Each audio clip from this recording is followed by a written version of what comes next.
2 দিন আগে নট টোকেনের হুইলসরা ম্যাক্সিমাম কয়েন না হলেও কিছু কয়েন সেল দেওয়ার কারণে এই নট টোকেনটা ডাউন এসেছে। এই টোকেনটি ১ থেকে ১ কে ডলারের অ্যামাউন্ট সবথেকে বেশি পরিমাণে মানুষ হোল্ড করতেছে।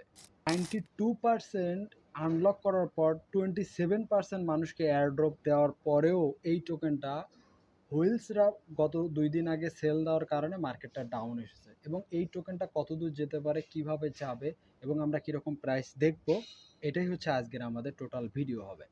তো প্রথম কথায় যদি বলে আসি, এটা নিউজ, সার্কুলেটিং সাপ্লাই, ভলিউম সবগুলোকে আপনাকে অবাক করতে হবে। কারণ কি?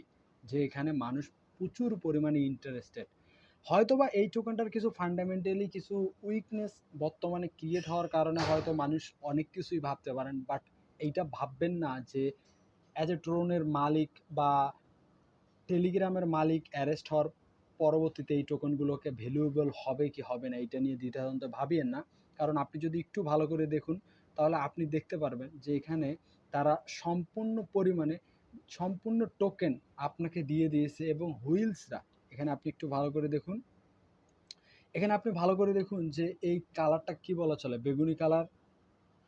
এটাকে কি আমি বেগুনি কালার বলতে পারি? দেন এই বেগুনি কালারটাই সবথেকে বেশি, মানে কি হুইলস। 82% হুইলসরা এখানে হোল্ডিং করতেছে এই টোকেনটা। আর আপনাকে ভাবতে হবে না, এবং আপনি যদি দেখুন যে $১,০০০ উপরে বা এর সমপরিমাণ সবথেকে মানুষ এখানে ইনভেস্টমেন্ট রাখছে এবং 99% মানুষের কাছে $১,০০০ মতো সমপরিমাণ এই টোকেনটা রয়েছে। তো এইটা খুব ভালো সাইন। আপনি যদি একটু এখানে ভালো করে একটু নিউজগুলোকে দেখার চেষ্টা করেন, তাহলে এখানে একজন ব্যক্তি একটা সুন্দর কথা বলেছে, যে কথাটা আমার কাছে সবথেকে ভালো লেগেছে, যে ডোজ টোকেনটা এই টোকেনটা বাইন্যান্সে ২৪ ঘন্টার ভেতর সবথেকে বেশি পরিমাণে সার্চ হচ্ছে। মানে কি? যে মানুষ সকলে পপুলার বা পপুলারিটির দিক দিয়ে এই টোকেনটা অন্য টোকেনের থেকে বর্তমান সময়ে ভালো একটা ট্রেন্ডিং পয়েন্টে বিরাজমান করতেছে। যদি আমরা এখানে ফিবোনাচি টুলস ড্র করি তাহলে আপনি খুব একটা ভালো রেশিও দেখতে পারবেন। 70-60 লেভেলে মার্কেট এসে এখানে একটা সাস্টেন ক্রিয়েট করছে এবং এখানে আরও একটা ভালো বিষয় যেটা আপনাকে আমি দেখিয়ে দেবো, তা হচ্ছে এখানে একটা ওয়াটার ব্লক বা একটা ভালো প্রাইস ক্রিয়েট করার চেষ্টা করতেছে, যেটা অনেকটাই ভালো। এখন সবথেকে বড় কথা হচ্ছে মার্কেটটা কীভাবে পাম্প করবে এবং মার্কেটটা কত দূর যেতে পারে। তো আমার মতে বর্তমান সময়ে যে প্রাইসটা রয়েছে এটা একটা সাস্টেনেবল প্রাইস এবং এই প্রাইসটা এখানে সাস্টেন করবে। ওকে, কেন করবে? দেখুন, এখানে ম্যাক্সিমাম কয়েন অ্যাজ এ ট্রেডারের কাছে আছে, হুইলসের কাছে 80, মানে ম্যাক্সিমাম কয়েনগুলো হুইলসদের কাছে আছে, অ্যাজ এ বড় বড় ইনভেস্টরদের কাছে আছে। এর আগে আপনাকে বলেছিলাম, যদি 83% টোকেন, আপনাকে আমি একটু আলো ক্লিয়ার করে বলি। দেখুন, এখানে 83% কয়েন হুইলসদের কাছে আছে। ওকে, আর এখান থেকে যদি আপনি 50% কয়েন অ্যাজ এ এক্সচেঞ্জারের কাছে থেকে থাকে, এটা তো আপনাকে রিপোর্ট আমি এর আগের ভিডিওতে দেখিয়েছি। তাহলে আপনি এখানে দেখুন যে নর্মালিভাবে 33% কয়েন হুইলসরা নিয়ে আসে, অ্যান্ড বাকি যে কয়েনগুলো 16% অ্যাজ এ ট্রেডাররা, আদার ট্রেডার, এয়ারড্রপ বা এরকম সামহাও রয়েছে। এবং নর্মালিভাবে যদি বলতে চান তাহলে ম্যাক্সিমাম যারা সেলার আই থিঙ্ক তারা এই 2 দিনে একটা ডাউন মার্কেট আসার কারণে অ্যাজ এ বিটিসি ওটার রিজন আছে এবং এখানে হুইলসরাও এখানে সেল দিয়েছে। আপনি এই ডাটাটা একটু দেখলেই বুঝতে পারবেন যে এখানে হুইলসরাও সেল দিয়েছে। এটা একটা মেইন রিজন, যে একটা নতুন টোকেনে 92% আনলক এবং 72% মানুষকে দিয়ে দেওয়ার পরও মার্কেটটা 50% ক্রাশ না করেও মার্কেটটা ভালো একটা প্রাইসই কী করতেছে, সাস্টেন করতেছে। এটা কিন্তু খুব ভালো, ইউনিক।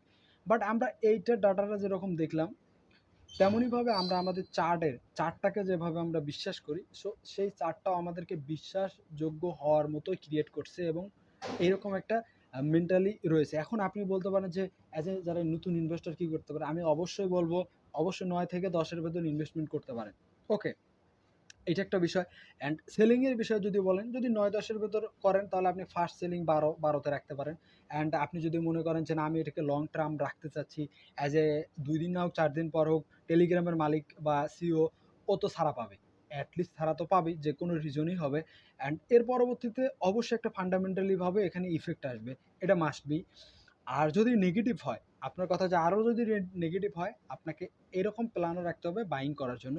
তারপরেও আমি বলব যে আমি আবারও মনে করি যে এইটাকে আবারও আপনি এই যে এখানকার আপনি বলতে পারেন ১৬ বা ১৭ বা এই লেভেল আপটা, আমি মনে করি এই লেভেল আপটা ইজিলিভাবে আপনি আবারও দেখতে পারেন। অ্যাজ ইউজুয়ালি আমি মনে করি 50% অ্যাগেইন পাম্প হবে, বাট এইটা আপনাকে একটু রিস্ক নিয়ে করতে হবে। কেন করতে হবে?